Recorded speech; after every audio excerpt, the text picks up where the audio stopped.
The Emperor's New Clothes. Once there was an emperor who loved to dress up in fine clothes. He cared more about clothes than anything else in the world. The emperor had a different robe for every hour of every day. These robes filled one whole floor of his palace, but he still wanted more. One day 2 weavers came to see the emperor. They said they could weave a very wonderful cloth. "It's not only beautiful," they said, "but it's also magic." "Magic!" cried the emperor. "Yes," said the weavers, "only wise men can see it. Fools cannot." Thought the emperor. "If I had a robe made out of that cloth, I could quickly find out which of my people are fools." So he told the weavers to start to work at once. The emperor let the weavers work on the royal loom. He gave them the best silk thread and the best gold thread. But the weavers did not use the thread to weave the cloth. Instead, they put it into their bags, and the loom stayed empty. They sat and did nothing, for they were not weavers at all. They were planning to trick the emperor. After a few days, the emperor began to wonder about the cloth, so he sent his prime minister to look at it. The prime minister went into the room where the weavers were pretending to work. He looked at the empty loom. "Dear me," he thought, "I can't see the cloth. Does this mean I'm a fool? If so, I must not let anyone know." The weavers said to the prime minister, "See how beautiful this cloth is." "Oh, yes," said the prime minister, "such fine work, and so many colors." But the prime minister really did not see a thing, for there was nothing on the loom to see. The prime minister went back to the emperor. "The cloth is beautiful," he said. "It's the finest cloth I've ever seen." The emperor was pleased. After a few more days the emperor sent his general to see the cloth. The general went into the room where the weavers were pretending to work. He looked at the empty loom. "Dear me," he thought, "I can't see the cloth. Does that mean I'm a fool? If so, I must not let anyone know." He went back to the emperor and said, "The cloth is beautiful. It's the finest cloth I've ever seen."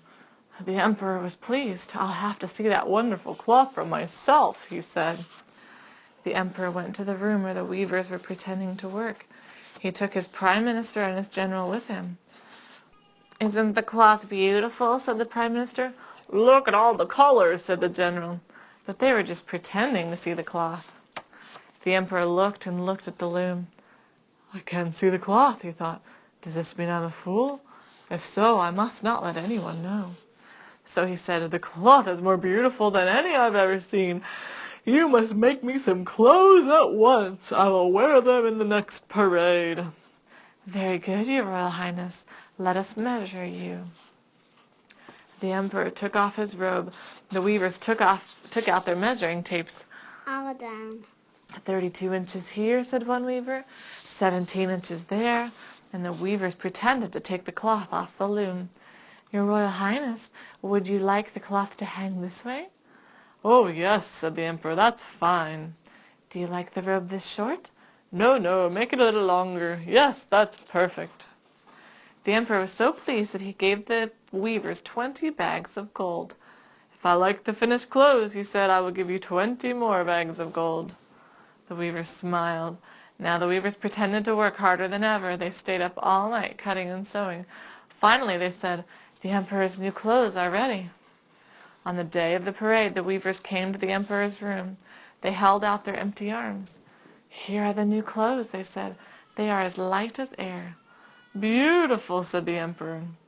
He gave the weavers 20 more bags of gold. Then the emperor took off his old clothes, and they dressed him in the pretend new ones. "What do you think of the sleeves?" "They're wonderful," said the emperor. "Is it too tight around the waist?" "Oh, no, it feels fine." He walked back and forth. "The clothes are a perfect fit." Why is he annoying? But the emperor really had nothing on except his underwear. The emperor's men bent down and pretended to lift his train. They held their hands high, carrying a train that was not there. And so the parade began. Crowds of people came to watch the parade. They all wanted to see the emperor in his new clothes. "People say the clothes are magic," said one man. "People say that fools cannot see the clothes," said a woman. Everyone was wondering, will I be able to see them?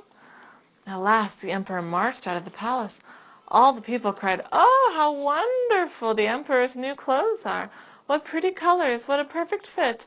But of course no one could see any new clothes. Just then a little girl shouted, "But he hasn't got any clothes on!" "Did you hear that?" someone asked. "The child says he has no clothes on."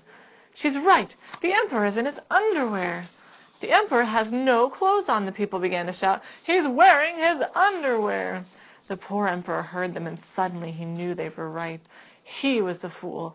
He had been tricked, but there was nothing he could do now, so he kept on marching. All the time he was thinking, "Just wait till I get my hands on those weavers." But it was too late. The weavers had already run off with 40 bags of gold. They were no fools. The end.